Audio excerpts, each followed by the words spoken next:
All right, let's have this conversation. I was reading about these two gentlemen, these Asian males that committed suicide while they were deployed.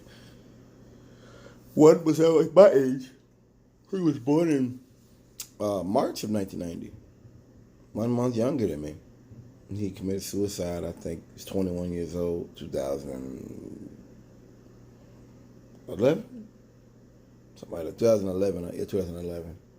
Um, they were just talking about the hazing and beating the crap out of him. And there's another one, last name is Liu, Daniel Liu, I think. He ended up something very similar, beating the hell out of him with rocks and stuff and making them crawl over rocks and dragging them and feeling like a nigga, basically. And this all happened Obama was in office. Obama got elected in '08, so they was both during Obama. And I just thought to myself about how horrible this is. First of all, we know that the military doesn't really prosecute their own. We know that. That doesn't happen. So for the military to actually charge somebody, there's probably more evidence we don't know about. That's how it works. It's probably been going on for quite a while. This was a pattern and practice of events, beating people, and they were drinking on base and drinking on duty and stuff. This is just a pattern and practice of corrupt actions. And I thought about Trump pardoning those war criminals, pardoning that Navy SEAL, and having him get his rank back.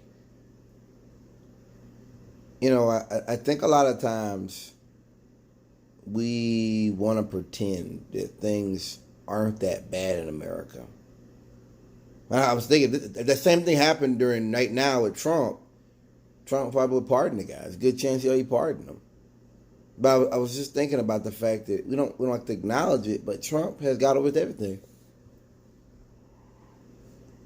He's gotten away with everything, man. I mean, you know, people talk about racial profiling and how we don't like it, but it really works, which is bullshit. Let's just say that's right. Let's say it's true that black men are more likely to commit crimes and racial profiling actually catches criminals. Let's say that's true. We'd have to accept that. Same thing with if Trump is doing all this criminal shit to protect his people and protect his image, the image of being a tough guy, and we gotta let the military do what it's gotta do, and believing that if the military isn't committing war crimes, it isn't doing its job. That's what I learned with the Navy SEAL thing. That's what I learned, is that there are some people in this country at high levels who truly believe that if the military is not committing war crimes, they're not doing their job. They're not. I've said it before. Y'all said it for a second. That Trump, his whole presidency to me was about the culture war. That's it. He hasn't done anything. Like really. He's ramped up war with North Korea and Iran, helping to unite Korea, and Trump didn't get anything out of that deal, did he?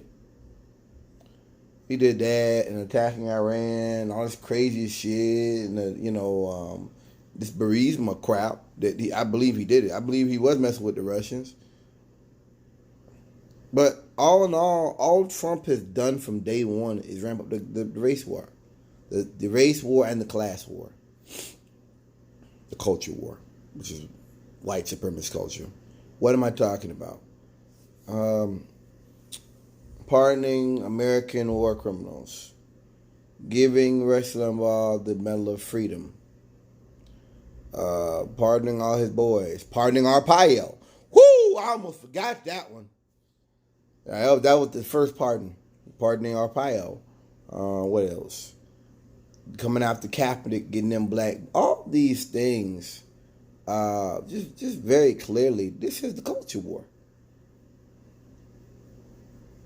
That's all it was.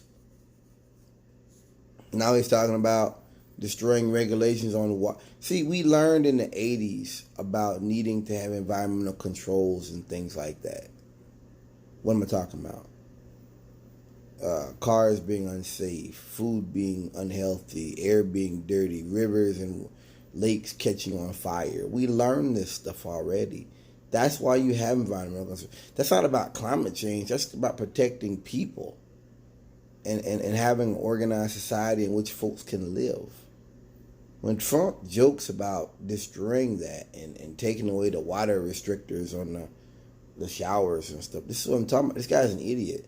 And it's somebody with no real understanding of why we have those particular protections.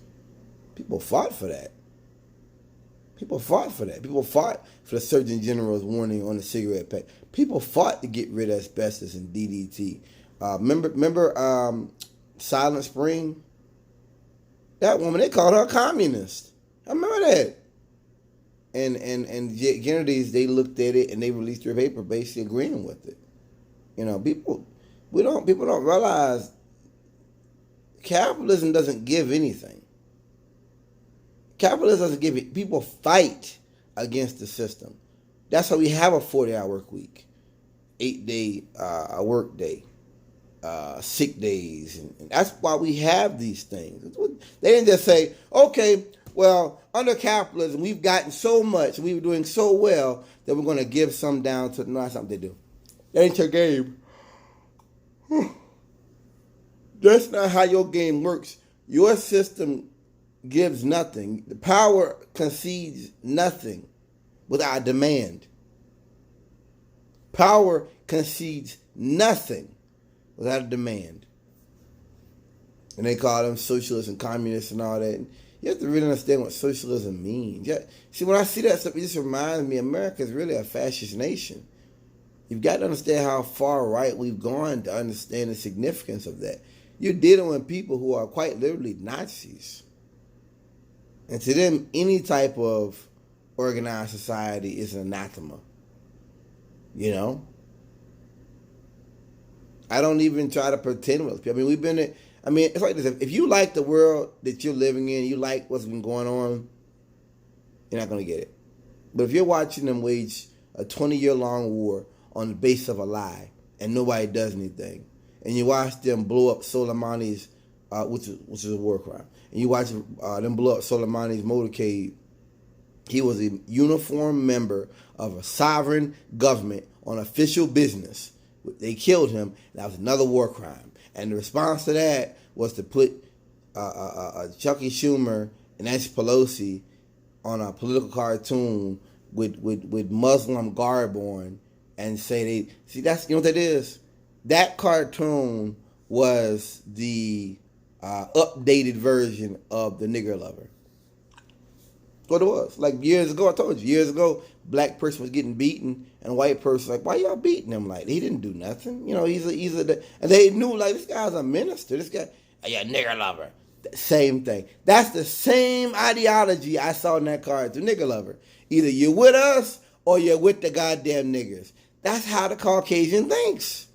There isn't, and see, if we're going to have a progressive society where we have laws, where we have legitimacy, it has to be about more than that. It's just nastiness. It's nastiness and it's hate, and it shows you how far Trump has pushed us to just be a hateful nation. But this is what I mean when I say the culture war. That is right there a great example of what I'm talking about. A great example. You know? That is a great example of what I'm talking about. That you look at what happened to Soleimani, and then you have the discussion about war crimes, and your first response is, well, this guy was a terrorist. Nah, man, that's not right. That's not just. You have to understand this country is fascist, man. It's been taken over. And that's what, sorry about that. That's what Snowden was talking about. That's what the whole interest in that was about. And if you see this and you understand the significance of it, and you understand that it has to be fought back against, period. And that's what these leakers, whistleblowers are doing. We're looking at a system that's out of control, that's becoming more and more out of control every day, and it has to be stopped. Peace.